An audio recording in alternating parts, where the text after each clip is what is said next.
माझं नाव योगेश दत्तू बजाड, बालाजी कृषी सेवा केंद्र. आमचं दुकान हे चाटपाड्याला आहे. तर आज आपण येथे वाल्मिक आयरे यांच्या शेतात आपण कॅप्सूल 4786 हे वाहन आम्ही बघण्यासाठी आलेलो इथं.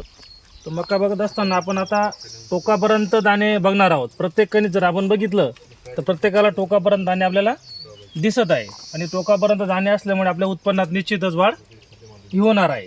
रंगाचा जर विचार केला आपण तर रंग हा नारंगी येईल आणि रंगामुळे आपल्याला मार्केट पण चांगलं भेटेल आणि दाणा पण याचा कॅप्सूलसारखा एकदम लांब येईल आपल्याला. तर या प्लॉटमध्ये जर आपण बघितलं तर आपल्याला जी कणसाची बिट्टी ती अतिशय बारीक दिसते आणि बारीक असल्यामुळे आपल्याला दाण्याची संख्याही जास्त भेटेल. त्यामुळे दाण्याचं वजन जर जास्त मिळालं तर आपल्याला उत्पन्न हे निश्चितच आपलं वाढणार. तर या प्लॉटमध्ये जर आपण बघितलं तर कवर जो आहे मक्याचं कणसाचं ते एकदम घट्ट बघण्यात आलेलं आहे आणि घट्ट असल्यामुळे आत पाणी जात नाही. त्याच्यात लष्करी जी आळ आहे ती पण मध्ये जाऊ शकत नाही.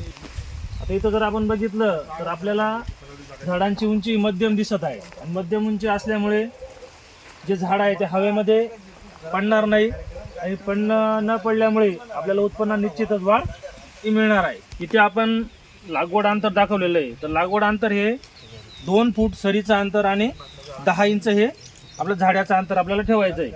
आणि जर 2 फूट 10 इंच अंतर असेल तर आपल्याला कणीस हे आपलं सारखं येईल आणि प्रत्येक कणीस सारखं आल्यामुळे आपल्याला उत्पन्न हे निश्चितच चांगल्या पद्धतीने मिळणार आहे.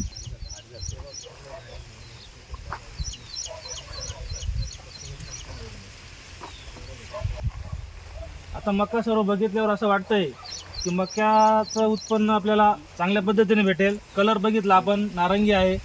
झाडाची बिट्टी जी आहे आपल्या कणसाची ती बिट्टी पण एकदम आपल्याला बारीक बघण्यात आलेली. त्यानंतर कवर जे आहे ते घट्ट आहे. अशा सर्व गोष्टी बघितल्यावर उत्पन्न हे निश्चितच आपल्याला चांगलं भेटणार आहे.